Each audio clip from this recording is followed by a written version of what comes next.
Brand ini nggak sedikit yang mencaci, tapi nggak sedikit pula yang muji. Ya, itulah Suzuki. Lahir dengan desain yang penuh kontroversi dan berharap bisa banyak memikat hati.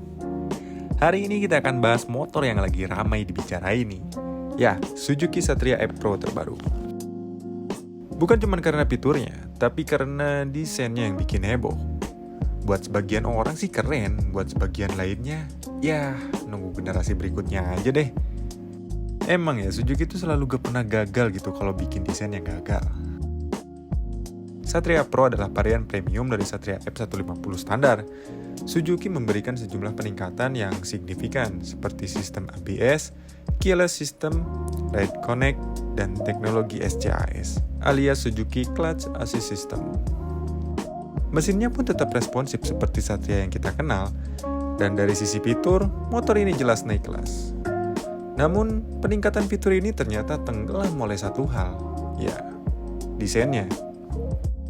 Elemen paling banyak menuai komentar adalah desain headlamp. Banyak orang menilai bentuknya terlalu besar, terlalu melebar lah, atau mirip Jarjit lah. Jelas ini tidak mengikuti identitas Satria yang biasa tampil lebih slim dan sporty. Secara teknis, Suzuki menjelaskan bahwa desain ini dibuat agar cahaya lebih luas, visibilitas lebih baik, dan keamanan meningkat. Jadi sebenarnya Suzuki itu bukan gagal di desain ya. Mereka cuma lebih peduli keselamatan daripada estetika. Sayangnya, warga Konoha tuh terkadang lebih peduli estetika daripada keselamatan. Tapi kan sebenarnya Suzuki bisa loh bikin desain yang lebih bagus. Ini entah desainnya yang banyak direvisi atasan, atau emang orang desainnya sendiri yang masih magang. Entahlah. Bagian berikutnya yang sering dibahas adalah tonjolan di tengah bodi. Ya, ibarat kayak punduk onta gitulah.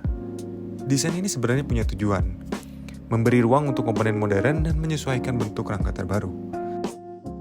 Namun secara visual, tonjolan ini membuat garis bodywork tidak semulus generasi sebelumnya. Bagi yang terbiasa dengan siluet Satria lama, perubahan ini cukup terasa kontras. Satria Pro hadir dengan guratan bodi yang lebih agresif, lengkap dengan aksesoris aerodinamika seperti winglet kecil. Sebagian orang menilai desainnya ini terlalu futuristik. Sementara sebagian lain merasa bentuknya terlalu ramai dan kehilangan kesederhanaan khas underbone sport. Tapi kalau dilihat dari samping sih, guratan bodinya tegas gitu, lekukan-lekukannya oke lah. Kalau dari samping, gue sih setuju, desainnya bagus. Sebagai varian Pro, motor ini dibanderol lebih tinggi daripada Satria F150 biasa. Dan disinilah muncul perdebatan berikutnya. Banyak yang merasa harga ini membuat Satria Pro jadi motor yang terlalu elit. Padahal selama bertahun-tahun Satria dikenal sebagai motor sporty yang relatif terjangkau. Dari sisi fitur, harga ini bisa dibilang wajar. Namun secara persepsi tidak semua konsumen cocok dengan positioning barunya. Cuy, Satria itu ikon dari dulu. Motor legenda yang udah punya fanbase setia. Nah, kalau legendanya berubah dikit aja, fans bisa langsung sensi. Udah kayak lihat Spider-Man, tapi mukanya ganti aktor gitu. Kan aneh gitu.